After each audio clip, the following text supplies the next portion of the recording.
Telengan ya.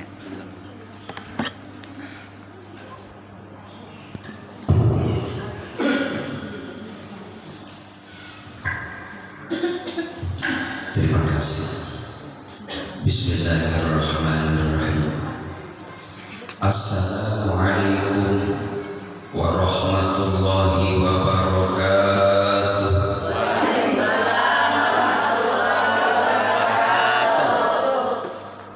Alhamdulillah alladzi anzala sakinata fi qulubil mu'minin liyazdadu imanan ma'a imanihim. Asyhadu an la ilaha illallah wa asyhadu anna Muhammadar Rasulullah.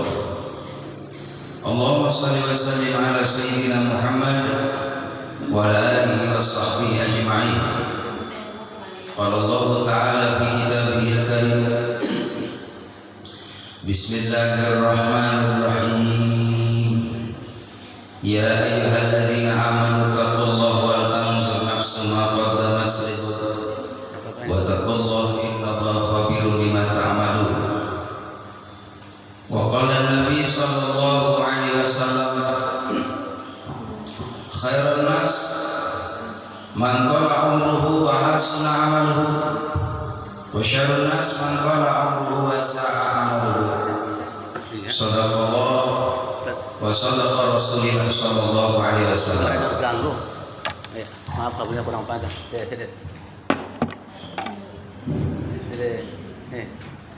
Para asatidzah, ibu hajah yang saya muliakan, segenap ketua majelis taklim yang saya muliakan, bil khusus ketua DKM dan guru kita bersama Akhina Mahbub Al-Ustaz Syuhrin SPDI, semoga beliau diberikan kesehatan oleh Allah Subhanahu wa taala. Enggak. Alhamdulillah, bersyukur kepada Allah Subhanahu wa taala di kesempatan yang baik ini kita dapat sama-sama silaturahim melaksanakan kewajiban kita mencari ilmu, karena yang namanya nuntut ilmu itu minal mahdi ilal lahdi, dari ayunan sampai kita menghadap Allah, sampai kita wafat atau meninggal. Niatkan, pergunakan sisa umur kita ini untuk menghadiri majelis-majelis ilmu. Insya Allah kita akan dikenal oleh jamaah karena kita rajin duduk bersama-sama di majelis yang diridhoi oleh Allah Subhanahu wa taala. Mudah-mudahan kita semua pada panjang umur. Amin. Allahumma shalli ala sayyidina Muhammad. Shalawat dan salam semoga terlimpah curahkan kepada Nabi Muhammad sallallahu alaihi wasallam yang kita harapkan syafaatnya. Mudah-mudahan nanti di akhirat kita kumpul di barisan Nabi Muhammad sallallahu alaihi wasallam, dapat syafaatul uzma, masuk dalam surga karena ditolong oleh Nabi Muhammad sallallahu alaihi wasallam, karena kita dulu semasa hidup di alam dunia mencintai beliau sehingga kita pun layak dicintai oleh beliau. Amin ya rabbal alamin. Jamaah yang dimuliakan oleh Allah Subhanahu wa taala, tidak terasa waktu begitu cepat. Ini udah di penghujung bulan Zulhijjah. Sebentar lagi masuk tahun baru Hijriah. Di bulan Muharram. Perasaan belum lama ya. Tahun baru kemarin 1443 Hijriah masih ingat. Sekarang udah melihat bentar lagi nih, tinggal menghitung hari. Ganti tahun lagi. Mudah-mudahan jamaah yang dimuliakan oleh Allah Subhanahu wa taala, di tahun baru Hijriah nanti kita termasuk orang-orang yang dipelihara imannya oleh Allah, istiqomah ibadahnya,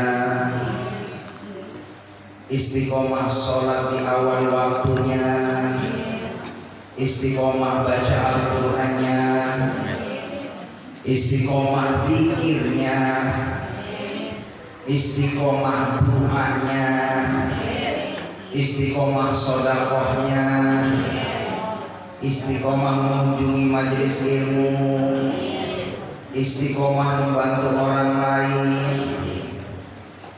dan hal-hal yang positif lainnya. Karena nanti Allah mewafatkan seseorang itu sesuai dengan kebiasaannya. Jamaah yang dimuliakan oleh Allah, mungkin ada kurang lebih 2 tahun atau 3 tahun tidak ketemu ibu-ibu di sini ya, gara-gara kemarin corona. Ya memang dampaknya besar itu. Covid itu masya Allah. Ibu tahu nggak artinya PPKM? PPKM itu artinya pendapatan penceramah keadaannya menurun. Benar kemarin baru tahu. Emang yang rasain ibu doang? 2 tahun subhanallah Covid, corona. Itu yang biasa ada undangan akikoh nggak ada. Biasa undangan walimatul urus nggak ada. Syukuran rumah juga yang ngedoain yang punya rumah. Ustaz dipanggil karenanya khawatir katanya. Allahu Akbar bu, 2 tahun bayangin Ustaz di rumah banyak. Cuman untungnya alhamdulillah ada kifayah, ada kematian.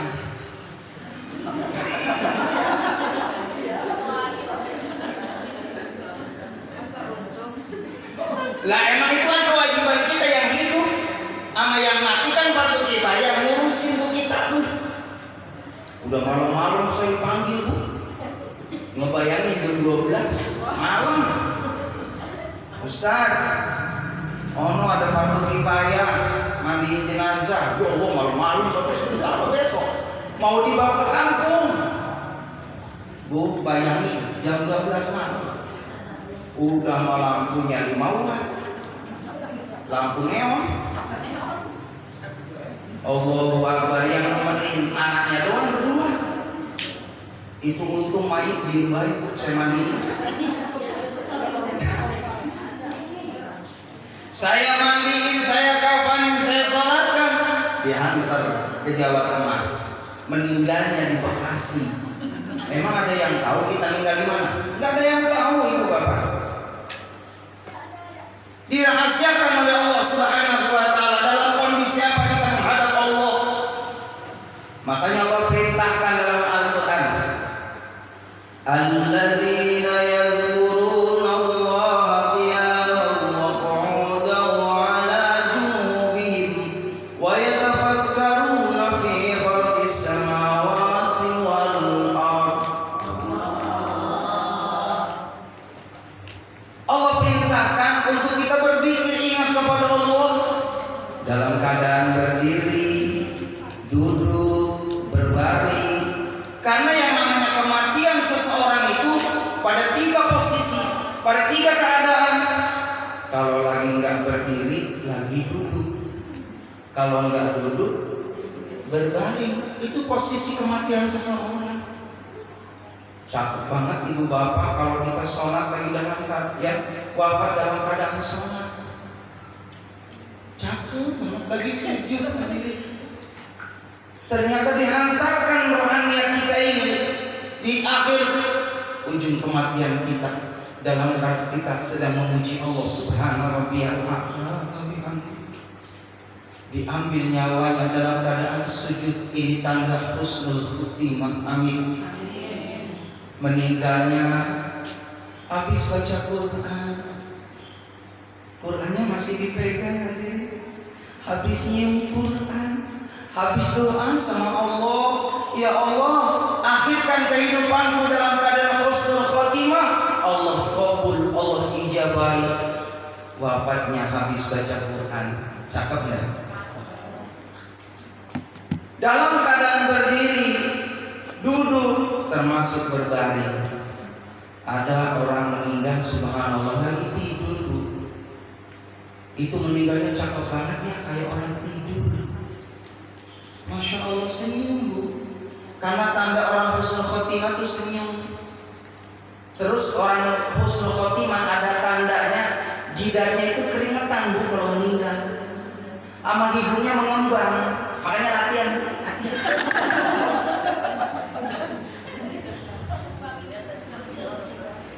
Kalau orang suul khotimah yang rahimakumullah meninggalnya dalam kondisi kesulitan. Saya pernah nyaksiin itu dari mulai jam 5 sampai subuh jam 5 dalam keadaan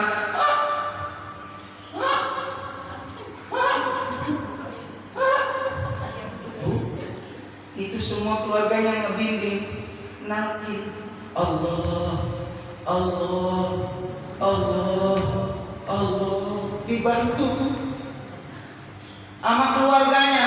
Ada yang baca surah Yasin, ada yang baca surah Waqiah, ada yang baca surah Ar-Rahman, ada surah Al-Mulk. Silakan baca Al-Quran. Di sampingnya orang yang dalam keadaan sakaratul maut itu membantu kemudahan melepas daripada nyawanya. Jamaah yang dimuliakan oleh Allah Subhanahu wa taala. Allah Subhanahu wa taala takdirkan kita semua pada pagi ini di majlis yang disukai oleh Allah. Majlis ilmu adalah majlis yang dipenuhi rahmatnya Allah, dipenuhi barokah dari Allah Subhanahu wa taala. Makanya yang rahimakumullah, kita ini jangan bosan-bosan ngajak orang dulu, suruh pada ngaji. Kayak ibu-ibu sini alhamdulillah udah tahu di Masjid Ar-Rahman ya, ada pengajian bulanan. Alhamdulillah ibu dari jam 4 pagi udah siap-siap ya, bajunya mana kan gitu ya, di atasnya mana, bajunya mana, betul nggak? Minta masuk kue yang buat Pak Ustadz mana kan?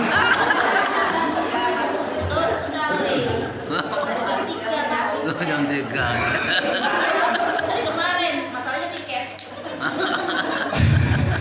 Yang orang yang Allah subhanallah, benar yang dikatakan oleh Rasulullah. Apabila kamu sedang berjalan, lalu kamu jumpai ada majelis di situ sedang membahas ilmu Allah, farta'u, mampir, ikut gabung dengan mereka yang duduk di majelis ilmu. Kenapa kata Rasulullah? Di situ ada raudhah min riyadil jannah. Di majelis taklim ini ada taman dari taman surganya Allah. Survei membuktikan kita belum dapat surga di akhirat aja udah diwujudin dapat surga di dunia. Mana buktinya? Alhamdulillah. Allah kasih rezeki yang tidak disangka-sangka. Ada senek, ini kan rezeki dari Allah. Emang ibu tahu dalamnya apa? Saya nggak bisa nebak, cuman nggak jauh dari lontong dan tahu.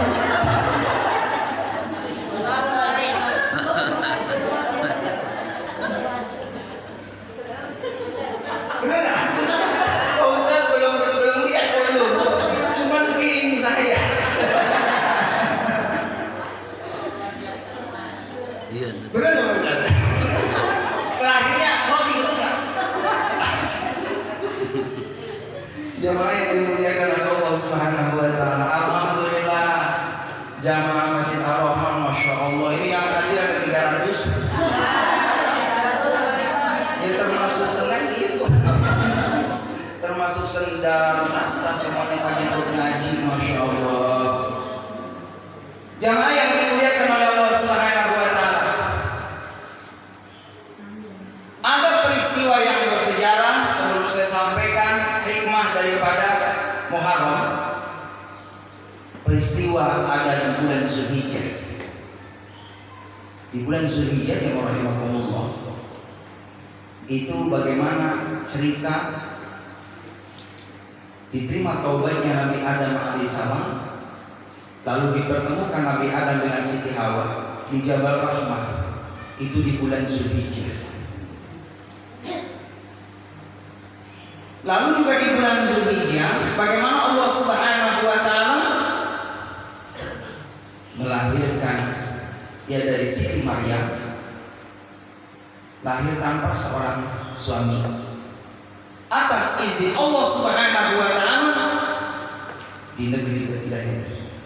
Lahirlah Isa dari Maryam.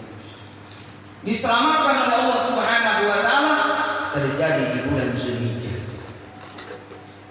Allah mampu hadirin. Allah ciptakan Nabi Adam alaihissalam langsung dengan kuasa Allah, dengan tangannya Allah Subhanahu wa taala. Kun fayakunnya Allah, jadi maka jadi. Siti Hawa dari tulang rusuk suami Nabi Adam alaihissalam, lahir tanpa seorang ibu. Ada di sampingnya Nabi Adam alaihissalam atas kuasa Allah. Begitupun Siti Maryam mampu Allah mengadakan Nabi Isa alaihissalam tanpa seorang ayah, karena ini maunya Allah, dan Nabi Isa itu adalah utusan Allah Subhanahu wa taala. Jamaah yang dimuliakan oleh Allah Subhanahu wa taala. Lalu peristiwa di bulan Zulhijjah bagaimana diselamatkannya Nabi Musa alaihissalam ketika dihanyutkan di sungai Nil oleh ibundanya Yukabah bin Lawa. Lalu dihanyutkan itu, dimasukkan ke dalam kota di sungai Nil. Lalu atas izin Allah itu bayi Nabi Musa alaihissalam, subhanallah, kayak ada magnet bu, deketin daripada istrinya Fir'aun namanya Asia. Itu ngedeketin bu. Asia saat itu sedang santai-santai bu di taman-taman istana. Kebetulan di sampingnya ada kaitan dengan sungai Nil. Itu mendekati Siti Asia. Penasaran Asia mendekati, ketika dibuka seorang anak laki-laki bayi yang mulus, yang bersih, yang ganteng. Itulah Nabi Musa alaihissalam. Terjadi peristiwa itu di bulan Zulhijjah. Lalu hadirin yang rahimakumullah, ada peristiwa juga bagaimana Allah perintahkan Nabi Ibrahim untuk merenovasi Ka'bah. Jadi Ka'bah direnovasi karena pernah mengalami kerusakan di zaman Nabi Nuh alaihissalam, banjir bandang. Karena kaumnya Nabi Nuh durhaka kepada Nabi Nuh alaihissalam, maka Allah perintahkan, wahai Nuh, bikinlah perahu. Dengan cara apa ya Allah aku bikin perahu? Tanam dulu tuh namanya pohon jati. Ini pertama yang nanam pohon jati Nabi Nuh alaihissalam. Yang rahimahullah, ditanam oleh Nabi Nuh alaihissalam, berapa bulan kemudian tumbuh. Lalu dibikin oleh Nabi Nuh alaihissalam di atas gunung. Biasanya kan orang bikin perahu di dekat pantai. Ini di atas bukit, di atas gunung. Jadi omongan kaum yang tidak suka kepada Nabi Nuh alaihissalam. Memang Nuh tidak punya akal. Orang bikin perahu kok di atas gunung, nggak tahu kalau Nabi Nuh dikasih tahu sama Allah sebentar lagi bakal banjir. Apa yang terjadi hadirin? Sudah jadi Nabi Nuh alaihissalam perahunya. Mohon maaf, ini orang-orang yang tidak suka dengan Nabi Nuh bikin cara bagaimana supaya Nabi Nuh kesel. Itu masya Allah, malam-malam dia mau rahimahumullah, mohon maaf, ini semua warga sepakat buangin sampah di perahunya Nabi Nuh alaihissalam. Itu pagi-pagi Nabi Nuh ketika melihat perahunya penuh dengan sampah hadirin. Apa yang terjadi bu? Kaumnya Nabi Nuh yang nyakitin Nabi Nuh seketika sakit perut.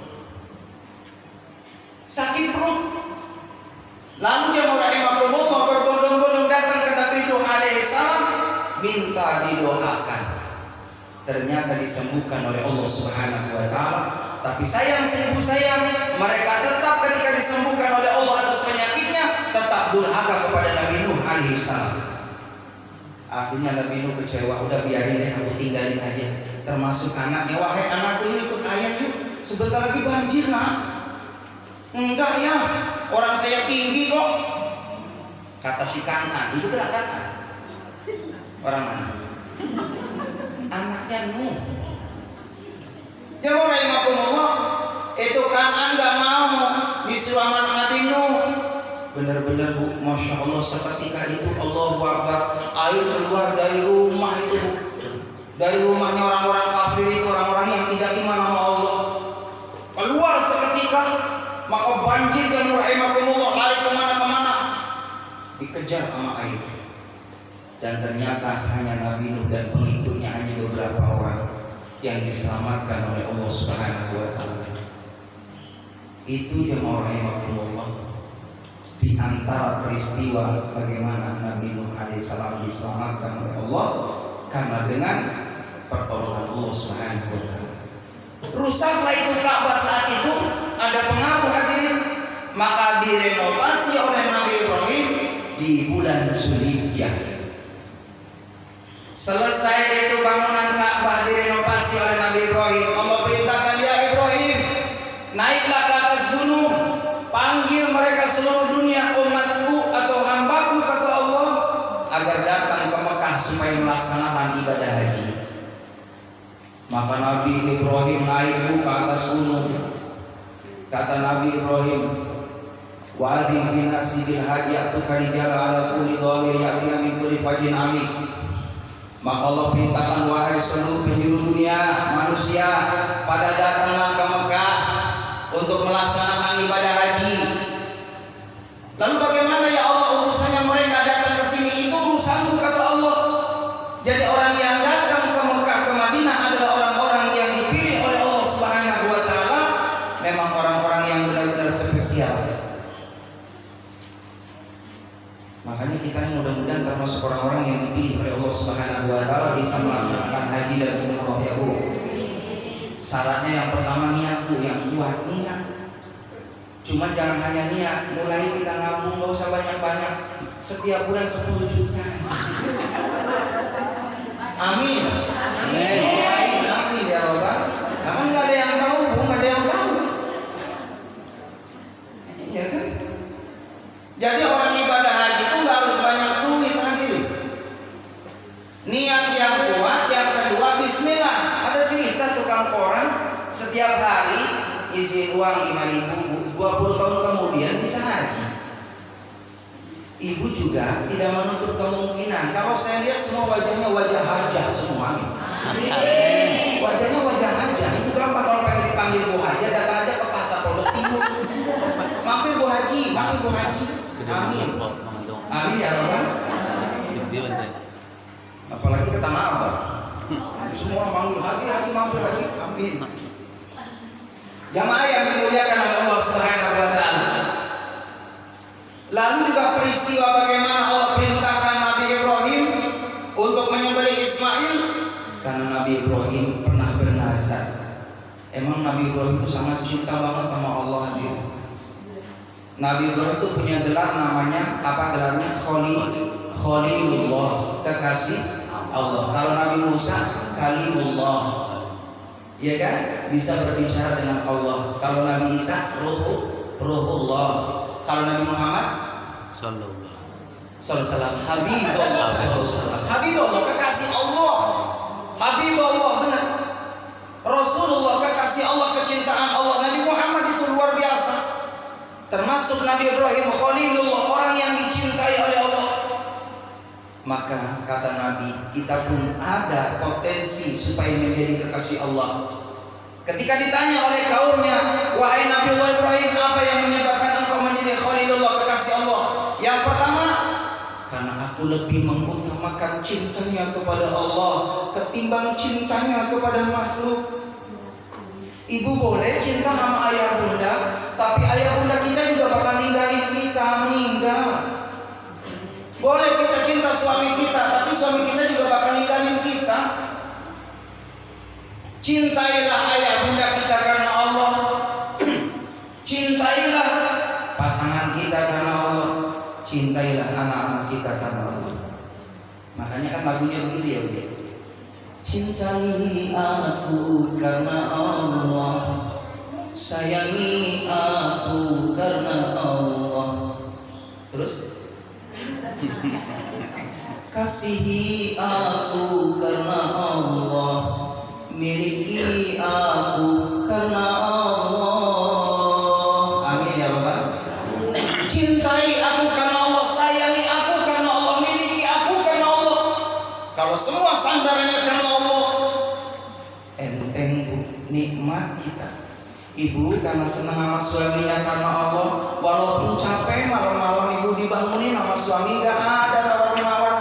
Mama, sayang, papa lapar sayang. Coba kalau istri soleha, baik sayang, mau apa? Bikin mie rebus. Dibikinin nama istri soleha. Coba kalau istrinya bukan soleha, jarang lagi.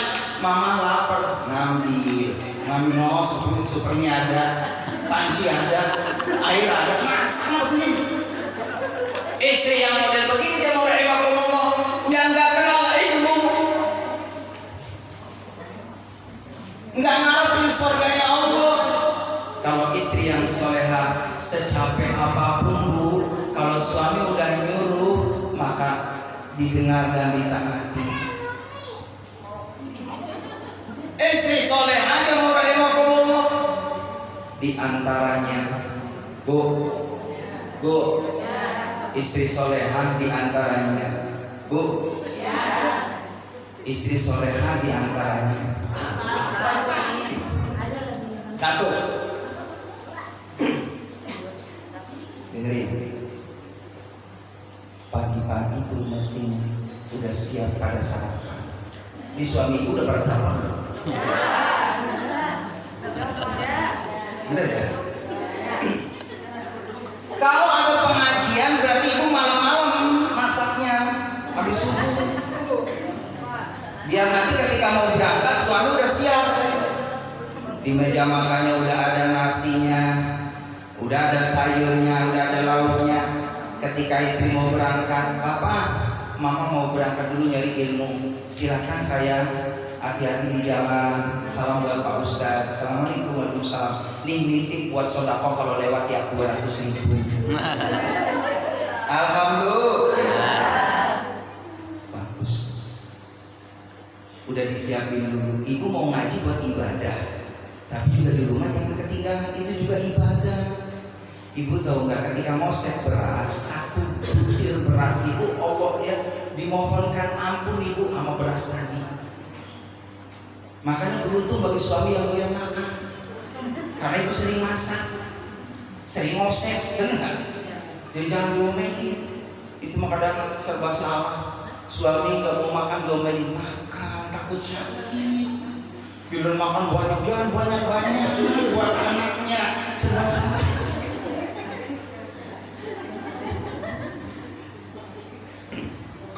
Ada jemaah yang dimuliakan oleh Allah Subhanahu wa taala, sudah disiapkan buat sarapan, lalu kita pamit izin mau nyari ilmunya Allah Subhanahu wa taala. Suami yang mengizinkan istrinya untuk ilmu sama di rumah kebagian pahala dari Allah Subhanahu wa taala. Amin ya rabbal alamin.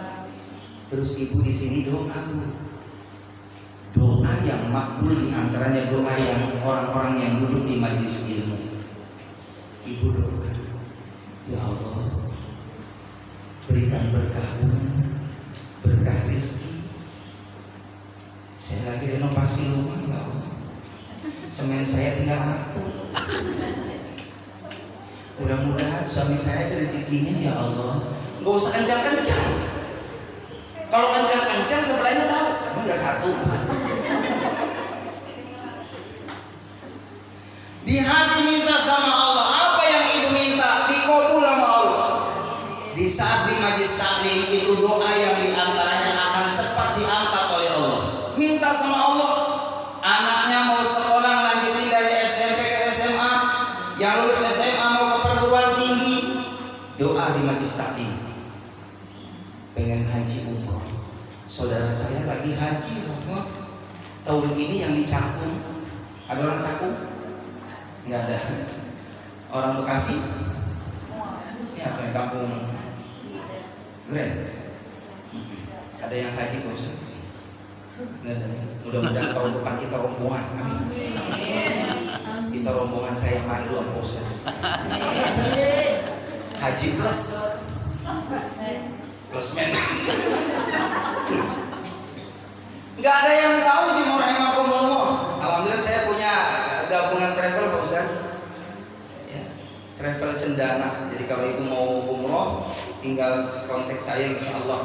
nanti bareng ya, ada travel cendana nanti. Yang rahimakumullah.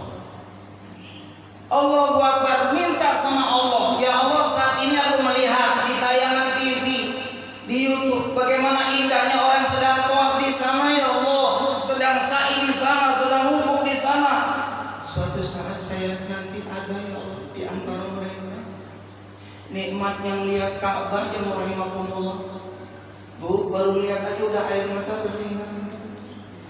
Mau kita biasa mustaqbil kiblati, mohon maaf, nggak langsung kan. Tapi nanti kalau di sana, masya Allah Bu, kita nyium Ka'bah 7 putaran Bu, dimulai dari Hajar Aswad. Mencium Hajar Aswad itu sunnah. Tapi nanti ibu kalau umroh, kalau haji jangan dipaksain. Itu bersiko. Kecuali memang di situ ada mahramnya. Ada orang yang menjaganya, tidak masalah.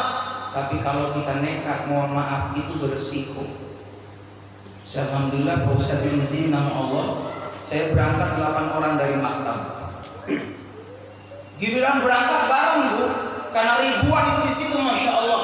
Akhirnya di tengah-tengah pada bisa hadir. Itu ditanya pulang-pulang dari Tawaf, setelah Tawaf Hajar Aswad, ditanya siapa yang berhasil? Yang 7 enggak ada. Ustaz kali Pak Ustaz. Alhamdulillah, saya diizinin nama Allah nyium Hajar Aswad. Itu Bu atas izin Allah, kayak ada yang bimbing hadirin.